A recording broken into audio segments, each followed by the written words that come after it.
Bonjour à tous, je suis Jean-Marc Joannès, rédacteur en chef d'achatpublic.info, le média en ligne dédié à la commande publique dans tous ses volets juridiques, économiques et professionnels. Et pour cette 25e édition, nous avons le grand plaisir d'accueillir Maître Pierre-Ange Zalberg. Je n'ai pas écorché votre nom, ce qui est déjà une gageure chez moi. Bravo. Voilà. Et est-ce qu'il faut ce choc de simplification ?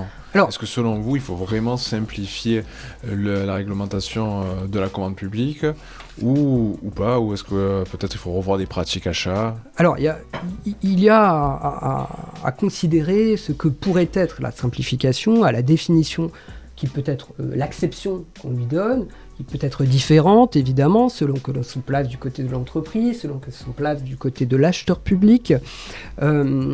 C'est assez complexe et potentiellement complexe de justement définir ce qu'est la simplification. Je crois que la simplification pour l'entreprise n'est pas forcément la simplification du côté de l'acheteur public.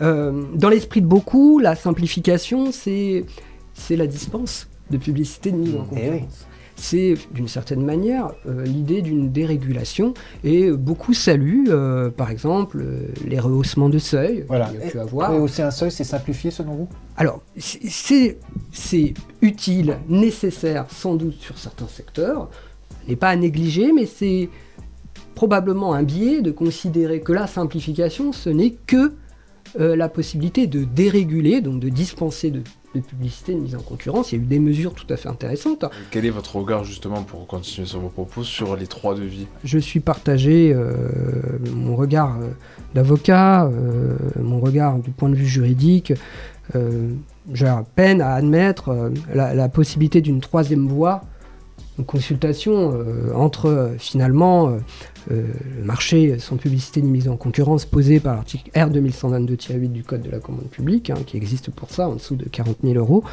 €, et puis la procédure adaptée. Il y aurait, la CA de Nantes semble le confirmer, une 3e voie autorisant donc ces demandes de devis.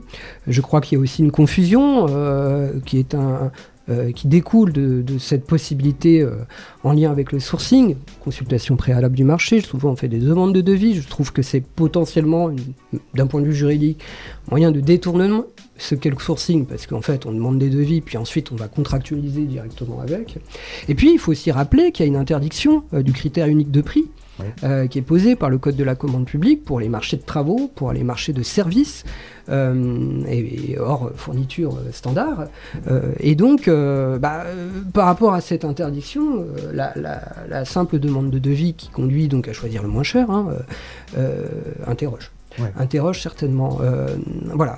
Mais d'un autre point de vue, les partisans, en tout cas de la position de la CA de Nantes, je les rejoins parce que oui, c'est une possibilité de simplifier, de créer une 3e voie de consultation, d'approvisionnement, et notamment ça ouvre des perspectives pour, mettre en œuvre des demandes de devis dans des formats via des systèmes d'information, d'enchères inversées, de marketplace. Ça ouvre évidemment des possibilités, donc voilà.